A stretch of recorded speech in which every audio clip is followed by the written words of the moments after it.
This week's commitment is global awareness, an idea intended to help us appreciate and celebrate the astounding diversity of human culture. According to the American Humanist Association, being a global citizen, quote, includes attention to both current and historical events and acknowledges how we affect and how we are affected by the interconnected social, political, and economic systems in which we reside. The end goal of global awareness is global citizenship, which recognizes our personal responsibility to foster a healthy and dignified life for everyone in our global community. I think that we're really fortunate to live in a world where we can witness each other's cultures and how we treat each other within them. We can experience the majesty of Mount Fuji and marvel at the colors, sounds, and smells coming from a bazaar in Bangladesh. Our hearts break at the sight of neglected and abused children and elders around the world. Yet, with nearly instant access to information about each other's cultures, we seem to be retreating into walled gardens instead of mixing it up like a New Orleans jambalaya.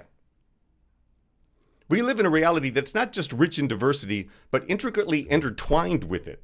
My breakfast coffee is grown in Colombia, shipped through Panama, brewed here in Brooklyn, and then sweetened by honeybees who I suspect have never heard of the United Nations. By the way, speaking of the UN is a good example of how not to do global community. While it should be the perfect platform for us to learn about and work within each other's unique cultures, the UN has instead turned into a bunch of judgy judges who judge and tell everyone else how to behave. That is not how global community works. That's not how any community works.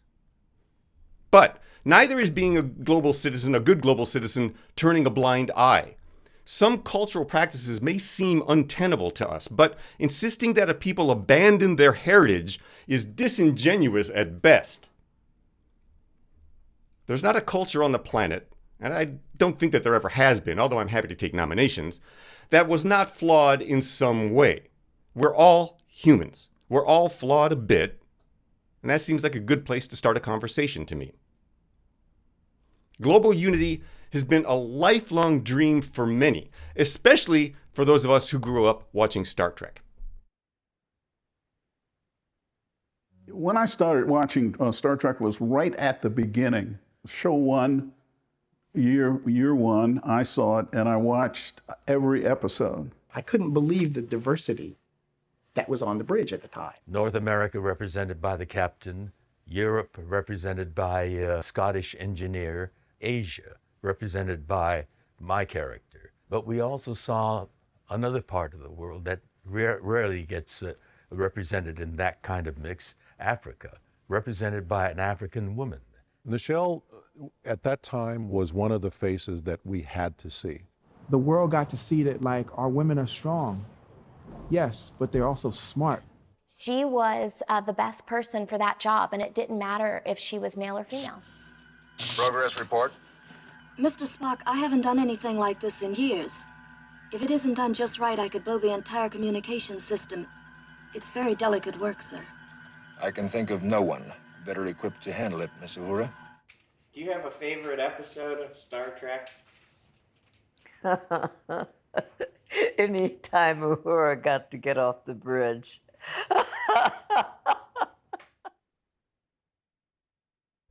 The United Federation of Planets is a mosaic of worlds, cultures, and languages, all working mostly together. And I think it's what Star Trek's creator, Gene Roddenberry, hoped that the UN would actually become. In his vision, Earth is a peaceful, well-educated, cultured society that has eliminated the need for money and recognized the moral responsibility and social benefits of providing everyone with what they need to be their best selves.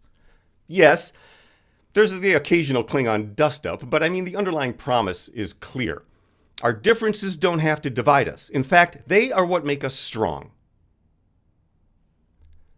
Star Trek fans will recognize the Prime Directive, the rule that says you don't interfere with the natural development of other cultures. It's a noble principle born from the disasters of colonialism and well-meaning meddling gone wrong. In theory, the Prime Directive is about respect and letting people find their own way, even if it's not a path we'd choose. In practice, though, it's not always so easy to leave things alone. When does respect become indifference? And when does non-interference become complicity? What seems obvious or right to us might look very different from another angle. The Prime Directive suggests cultural relativism as a guardrail against arrogance and the missionary impulse, to fix other people's traditions because they don't match our own. But cultural relativism has its limits. Taken to the extreme, we risk excusing injustice in the name of respect. We too casually disregard tangible physical harm, oppression, violence, and exploitation because we're afraid to interfere. The Prime Directive might keep Starfleet officers from meddling with a society that practices ritual sacrifice. Spoiler alert, it doesn't. But is it morally upright to stand by in the face of suffering just because it's their way? Science fiction often reflects real-life struggles. Consider how often people wave the flag of cultural difference to defend practices that deny basic dignity, such as forced marriage, child labor, making a comeback in the USA now, and systemic racism. Religions are particularly adept at playing the mind your own business card, which is ironic considering it's religion that wants to tell us how many genders there are, who to love, how to love, where to love, and how to behave in general. Jesus despised it when the religious leaders of his day tried to force their pseudo-pious morality laws on the entire culture, and we should too. I'm reminded of the story of the Good Samaritan, who embodies so many of our humanist commitments. Here was a man who crossed the boundaries of ethnicity, religion, and custom to help a stranger in need. He didn't stop to ask whether it was his place to get involved. He saw suffering and responded with compassion. I think that's the kind of global awareness we need. Not tolerance, not even objective morality, just radical hospitality. Global awareness isn't about erasing our differences. It's about learning how to celebrate them, about how to find common cause in our shared humanity, and to make sure the needs of our neighbors, wherever they live, are met with compassion and solidarity.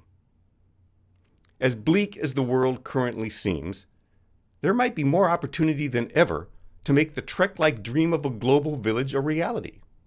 We can contribute by listening more than we speak and offering support for anyone's needs, great and small. Because, honestly, folks, at some point, if we're going to not just survive as a species, but thrive individually and communally in a world free from the incessant storm of war, then we must consider that when personhood rights are trampled, when an entire people's voices are silenced, and when the existence of a culture is threatened, good neighbor global citizenship calls us to stand with the oppressed, not just as outsiders looking in, but as fellow members of the human family.